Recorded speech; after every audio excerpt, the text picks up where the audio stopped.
मैं कर्मयोगी गौरव मिश्र, उत्तर प्रदेश योजना प्रमुख, भारतीय चरित्र निर्माण संस्थान। ये हम लोग का संस्थान जो है भारतीय चरित्र निर्माण संस्थान विगत 25 वर्षों से अपराध मुक्ति वैचारिक क्रांति अभियान भगवद गीता के शिक्षा के माध्यम से चला रहा है। भगवद गीता के कर्म के विज्ञान को मानवाधिकार रक्षा और समग्र सुरक्षा की दृष्टि से जोड़कर इसे आज वर्तमान समय में सड़क सुरक्षा, राष्ट्रीय सुरक्षा, जिस समग्र सुरक्षा के अंतर्गत सभी दृष्टि को ध्यान में रख करके इसे एक बृहद कार्यक्रम के तौर पर लोक सेवार्थ लोक संवाद योजना के अंतर्गत चलाया जा रहा है।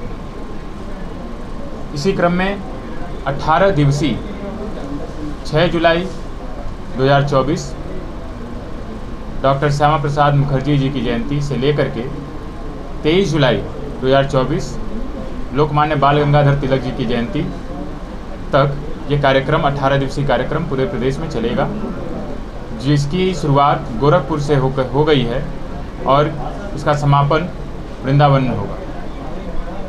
ये गोरखपुर के बाद हम लोग वाराणसी, प्रयागराज, अयोध्या, लखनऊ, कानपुर, मैनपुरी, आगरा और अंत में वृंदावन पहुंचेंगे। इन पूरे कार्यक्रम में परिवहन विभाग और शिक्षा मंत्रालय की विशेष भूमिका है। इसके अंतर्गत पूरे कार्यक्रम को सुनियोजित रूप से चलाने के लिए अपर परिवहन आयुक्त महोदय का आदेश भी जारी हुआ है। साथ ही इस पूरे कार्यक्रम में विशेष सहयोग हम लोग को मिलेगा श्री एल वेंकटेश्वर लू जी, जो वर्तमान समय में अपर मुख्य सचिव हैं, प्रमुख सचिव परिवहन विभाग, और उपाम के महानिदेशक भी हैं आप।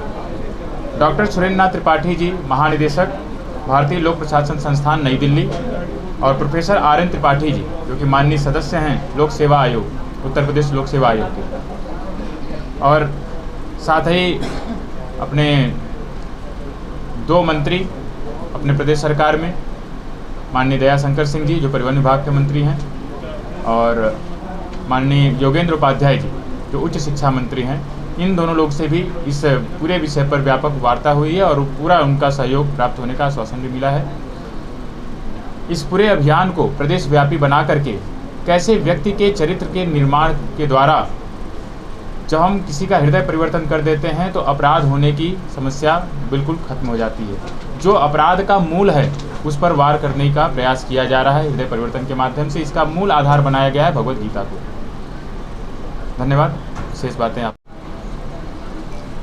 5160 वर्ष पूर्व जगत गुरु, महायोगेश्वर और महान राजनीतिज्ञ,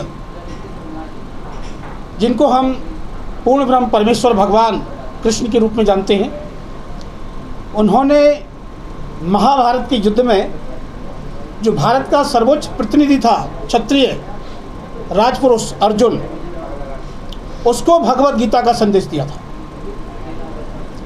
और इसके पीछे मूल कारण ये था कि अर्जुन अपने नियत कर्तव्य कर्म, एक क्षत्रिय धर्म, एक सैन्य धर्म से विमुक्ता में, पलायन में धर्म देख रहा था, कल्याण देख रहा था, और वो केवल अपने स्वजनों के, परिजनों के कल्याण में ही अपना धर्म मानकर हथियार रख देता है। जबकि युद्ध का संघर्ष हो चुका है, दोनों सेनाएं आमने सामने खड़ी हैं, किसी भी क्षण युद्ध शुरू हो सकता है, शस्त्र चल सकते हैं।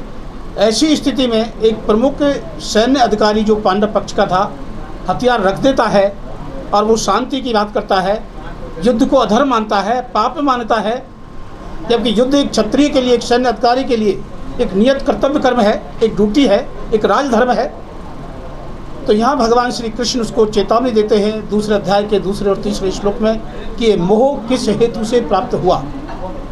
ये श्रेष्ठ पुरुषों द्वारा आचरित नहीं है, स्वर्ग कीर्ति को देने वाला नहीं है, ये नपुंसकता का लक्षण है और तेरे जैसे श्रेष्ठ व्यक्ति के लिए शोभायमान नहीं है। इसको त्याग और युद्ध कर। लेकिन वो एक प्रश्न खड़ा करता है कि इस भयंकर कर्म में जो आप मेरे को लगा रहे हो, इसकी गारंटी क्या है मैं विजय और सफलता प्राप्त करूं? हो सकता है हम पराजित हो जाएं। और इसलिए मैं ये युद्ध नहीं करूँगा। अपने ही लोगों को मारना और यहाँ तक आतताई को मारना जो स्वजन हैं, वो धर्म कैसे हो सकता है, सुख शांति का आधार कैसे हो सकता है। ये संकट उस समय युद्ध क्षेत्र में खड़ा होता है। और क्योंकि भगवत गीता में 21 बार भारत शब्द का प्रयोग हुआ है, 21 बार, इसका अर्थ ये हुआ कि भगवत गीता एक व्यक्ति विशेष को दिया गया संदेश या शिक्षा नहीं है, वो पूरे भारत वर्ष को, भारत राष्ट्र को दिया गया संदेश है।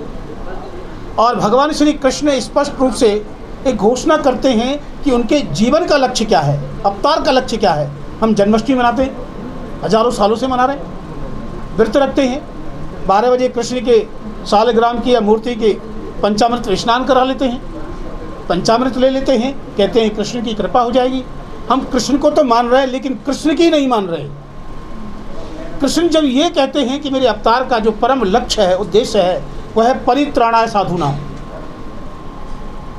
परित्राणाय साधूनाम का मतलब है, जो 4 अध्याय के 8वें श्लोक में भगवान कहते हैं सज्जनों की रक्षा।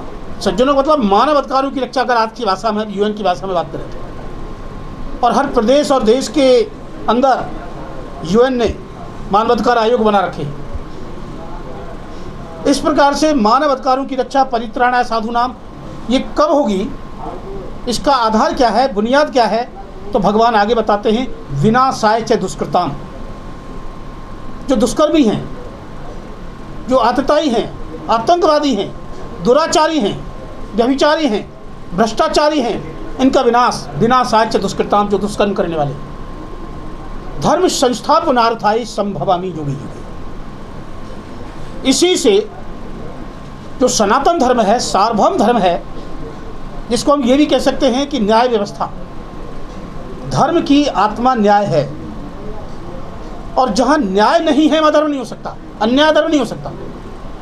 तो ये परिभाषा हम लोगों ने राजस्थान हाई कोर्ट के जयपुर बेंच के अंदर सरदार वल्लभ भाई पटेल जयंती पर 2021 में जो कार्यक्रम हुआ था, उसमें आपके उत्तर प्रदेश के प्रमुख सचिव एल वेंकटेश्वर लू विशिष्ट अतिथि के रूप में आए थे, और गुजरात राज्य मानवाधिकार आयोग के माननीय अध्यक्ष जस्टिस रवि आर त्रिपाठी मुख्य अतिथि के रूप में थे। और राजस्थान बार काउंसिल के द्वारा ये कार्यक्रम भारतीय चरित्र निर्माण संस्थान के संयुक्त तत्वावधान में था। मैं मुख्य वक्ता के रूप में था। तो मैं अचानक मेरे दिमाग में एक प्रश्न आता है कि धर्म की बड़ी बड़ी व्याख्या हो रही है, धर्म संसद चलती है, हम इकट्ठे होते हैं, विचार विमर्श होते हैं राष्ट्रीय अंतर्राष्ट्रीय स्तर पर, लेकिन धर्म की अगर सही परिभाषा वैज्ञानिक दृष्टि से और हमको मिले तार्किक दृष्टि से, तो शायद समस्याओं का समाधान हो सकता है। तो उसमें एक विचार आया कि जो परित्राणाय साधूनाम विनाशाय च दुष्कृताम की जो घोषणा है कृष्ण की, धर्म की नीति की, सिद्धांत की, वही शासन का धर्म है, वही राज का धर्म है, वही शासक प्रशासक का नियत कर्तव्य कर्म है, उसकी ड्यूटी है कि जो पीड़ित हैं, शोषित हैं, उपेक्षित हैं, गरीब हैं, उनकी रक्षा करना, उनको संरक्षित करना। और वो कब होगा, जो अपराधी है, जो आतंकवादी है, जो व्यभिचारी है, जो पेपर लीक करने वाले हैं, उन सब के खिलाफ में कठोर कार्रवाई की जाए, विनाशाय च दुष्कृताम। तो मेरे दिमाग में आया कि जो धर्म संस्थापनार्थ है, ये न्याय की विधि व्यवस्था स्थापना है। अगर न्याय को धर्म से पर्याय मानकर हम चले तो एक व्यापक अभियान चल सकता है। तो एल वेंकटेश्वर लू साहब खड़े होकर ताली बजा के कहते हैं कि आप उत्तर प्रदेश के अंदर प्रशासनिक स्तर पर ये कार्यक्रम कीजिए। ये 2021 की 31 अक्टूबर की बात है, सरदार पटेल जयंती पर। और उसके बाद हम लोग मिशन कर्मयोगी योजना जो 2020 में प्रधानमंत्री ने शुरू की थी, और 2021 में मुख्यमंत्री अयोध्या योजना, जिसमें युवाओं को जो प्रादेशिक और राष्ट्रीय स्तर पर प्रतियोगिता परीक्षा है, चाहे वो IAS की हो, IPS की हो, डॉक्टर्स इंजीनियर्स की हो, शायद देश में पहली बार किसी CM के द्वारा जो ग्रामीण हैं, गरीब हैं, जो कोचिंग नहीं कर सकते, इतना कोर्स नहीं मंगा सकते, उनकी जिम्मेदारी UPAM उत्तर प्रदेश प्रशासन प्रबंधन अकादमी को सौंपी गई और सारी जिम्मेदारी सौंपी गई। उसको अविद्या मुख्यमंत्री योजना के रूप से जाना जाता है। और ये भगवान श्री कृष्ण के भगवत गीता को लेकर प्रधानमंत्री नरेंद्र मोदी ने मिशन कर्मयोगी योजना की घोषणा 2 सितंबर 2020 को की कि जो IAS अधिकारी हैं, जो IPS अधिकारी हैं, इनको कर्मयोगी बनाया जाए। ये 70 साल के इतिहास में शायद पहला प्रयास था कि प्रशासनिक अधिकारियों को भगवत गीता के माध्यम से कर्मयोगी बनाने का एक व्यापक, एक राष्ट्रीय संवैधानिक एक योजना उन्होंने डेवलप की।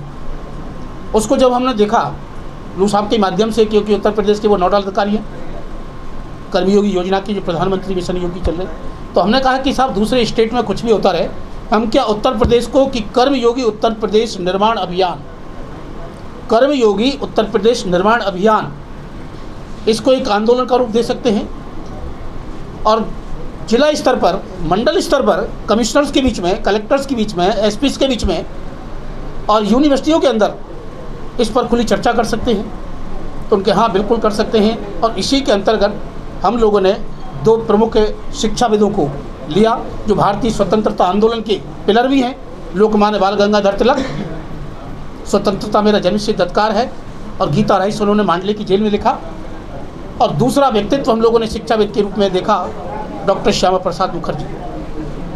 सौभाग्य से इन दोनों के जयंती जन्मदिन जुलाई में आते हैं और इन दोनों के जयंती के बीच में 18 दिन का अंतर है और 18 दिन ही महाभारत का युद्ध हुआ था। गीता में 18 अध्याय हैं। कौरव पांडवों की 18 अक्षौहिणी सेना थी और 18 पूर्णांक 8 और 1 9 माना जाता है। 9 के बाद फिर मतलब रिवर्स होता चला जाता। तो मैंने लू साहब को बोला, मैंने कि श्यामा प्रसाद मुखर्जी जयंती से और लोकमान्य तिलक जयंती तक गोरखपुर से और वृंदावन तक। बोले भाई गोरखपुर से क्यों? मैं साहब प्रशासनिक हेड हमारा मुख्यमंत्री गोरखपुर से आता है और वो धर्म का प्रतीक भी है। तो उनके जो दादा गुरु थे दिग्विजय नाथ जी, वो चित्तौड़ के रहने वाले थे और महाराणा प्रताप के राजनीति के राजधर्म उनके मन मस्तिष्क में थे। इसलिए उन्होंने महाराणा प्रताप शिक्षा परिषद का गठन करके युवाओं के अंदर, बच्चों के अंदर महाराणा प्रताप के शिक्षण प्रशिक्षण की योजना बनाई और धर्म की रक्षा का एक आधार बनाया और एक श्रेष्ठ शिष्य का चयन करके अवैधनाथ के रूप में उसको राजनीति के रूप में आगे बढ़ाया।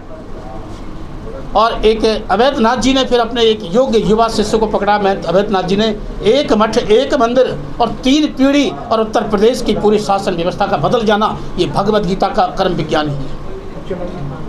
और क्योंकि गीता का संदेश कर्म योग की शिक्षा, ये विज्ञान भगवान श्री कृष्ण ने दिया था, उनका जन्म ब्रजभूमि में हुआ था, इसलिए वृंदावन में इसका समापन किया जाए। तो ये सारा रखा गया और परिवहन विभाग के माध्यम से एक ऑर्डर जारी किया गया। 70 साल के इतिहास में आप देख सकते हो परिवहन विभाग या किसी विभाग ने कर्मयोगी उत्तर प्रदेश निर्माण अभियान का आदेश अभी तक नहीं दिया होगा।